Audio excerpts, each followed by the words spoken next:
81번 위기의 진행 과정을 옳게 나열한 것은 위기의 단계를 4단계로 한번 짤막하게 설명을 해보면 충격, 방어적 후퇴, 승인, 적응입니다.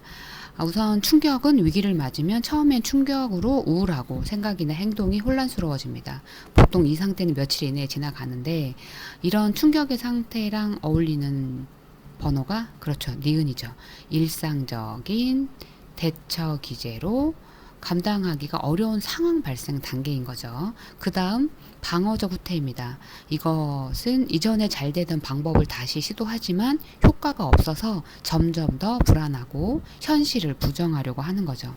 그 내용으로 맞는 것은 리을이죠. 개인의 대처 능력을 넘어서 긴장과 혼란이 증폭되는 단계입니다. 그 다음 승인 단계는요. 상황을 현실적으로 받아들이기 시작하면서 불안이 커지고 문제 해결을 시도하는 거죠. 이때 해결 방법이 효과적이면 다음 단계로 넘어갈 수 있는 거죠.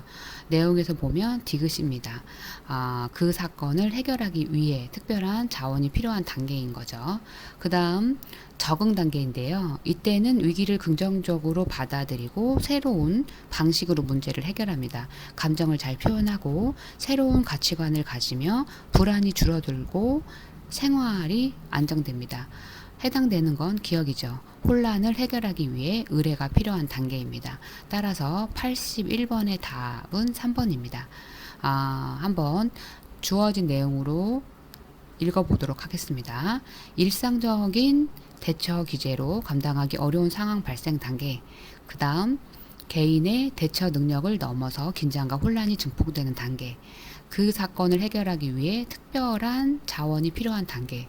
혼란을 해결하기 위해 의뢰가 필요한 단계. 따라서 위기의 진행 과정을 옳게 나열한 것은 3번입니다. 82번 청소년 스마트폰 중독에 관한 설명으로 옳지 않은 것은 답은 1번이죠. 왜냐하면 일상생활에서 기억해야 할 것이 생각나지 않는 것은 디지털 치매이거든요. 그런데 팝콘 브레인이라고 설명했기 때문에 1번이 옳지 않아요. 그럼 팝콘 브레인은 어떤 거죠? 그렇죠. 내가 강렬한 자극만을 원하는 상태를 말합니다. 인터넷을 많이 하면요, 뇌의 중요한 부분이 줄어들고 평범한 일상의 흥미를 잃게 됩니다. 특히 청소년이 스마트폰에 중독되면 현실에 적응하기 어려워지고 집중력이나 참을성에 문제가 생기는 거죠. 따라서 1번이 옳지 않아서 답이 됩니다. 나머지는 청소년 스마트폰 중독에 관한 설명으로 옳습니다. 한번 읽어보겠습니다.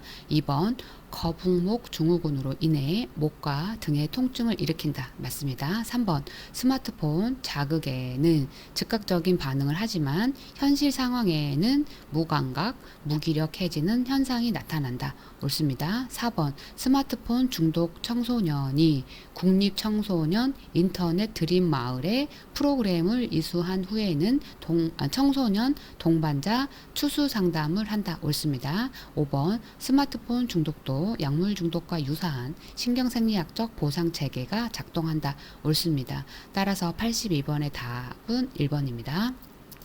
83번 학교폭력 관련자들에 관한 설명으로 옳지 않은 것은 답은 4번입니다. 부모의 수용적인 양육 태도는 자녀의 학교폭력과 관련이 없다. 이 설명이 옳지 않습니다. 관련 있고요. 부모의 수용적인 양육 태도는 자녀의 학교폭력을 감소시킵니다. 따라서 83번 학교폭력 관련자들에 관한 설명으로 옳지 않는 것은 4번입니다. 나머지는 옳은 설명입니다. 한번 읽어보겠습니다. 1번 학교폭력 주변인 교육을 통해 학교폭력을 줄일 수 있다. 옳습니다. 2번 자기와 관련된 피해의식은 가해자의 위험 요인이다. 옳습니다. 3번 가정의 기능적인 결손은 가해자의 위험 요인이다. 옳습니다. 5번 가해자 및 피해자 모두에게 스트레스 및 불안관리 능력 증진을 위한 교육이나 상담이 필요하다. 옳습니다. 따라서 학교폭력 관련자들에 관한 설명으로 옳지 않는 것은 4번 부모의 수용적인 양육 태도는 자녀의 학교 폭력을 감소시킬 수 있는 관련이 있기 때문에 4번이 옳지 않아 답이 되겠습니다. 84번 괄호 안에 들어갈 내용을 옳게 나열한 것은 답은 3번입니다. 청소년 동반자 1388입니다. 넣어서 읽어보도록 하겠습니다.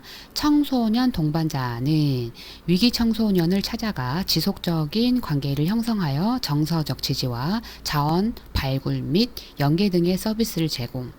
그 다음 1388은 위기 청소년을 위해 청소년 상담복지센터가 운영하는 상담 또는 긴급 구조를 위한 전화번호. 따라서 84번에 가로 안에 들어갈 내용으로 옳은 것은 3번입니다. 청소년 동반자 1388입니다. 85번 위기 상담의 특징에 해당하지 않는 것은 답은 5번입니다. 내담자의 생각, 느낌, 행동 양식의 변화를 추구한다. 이 내용이 아닙니다. 위기 상담은 급박하고 심각한 문제를 신속하게 해결하는 상담이죠. 이 상담은 자연재해나 심각한 심리적 고통처럼 대처하기 어려운 상황에서 이루어져요. 그런데 내담자의 생각, 느낌, 행동 양식의 변화를 추구한다. 이 내용은 옳지 않는 거죠. 따라서 답은 5번입니다. 나머지는 다 옳은 설명입니다. 1번 사례 개념화에 필요한 충분한 시간이 없다. 일반적으로 특정하게 제시된 위기에서 시작된다. 내담자가 사용할 수 있는 이전의 대처 기술과 환경 자원을 신속하게 파악한다. 그 다음 피드백과 사정은 전형적으로 지금 여기를 기반으로 한다. 옳습니다. 따라서 답은 5번입니다. 내담자의 생각, 느낌, 행동, 양식의 변화를 추구하지 않습니다. 심각한 문제를 신속히 해결한 상담이기 때문입니다.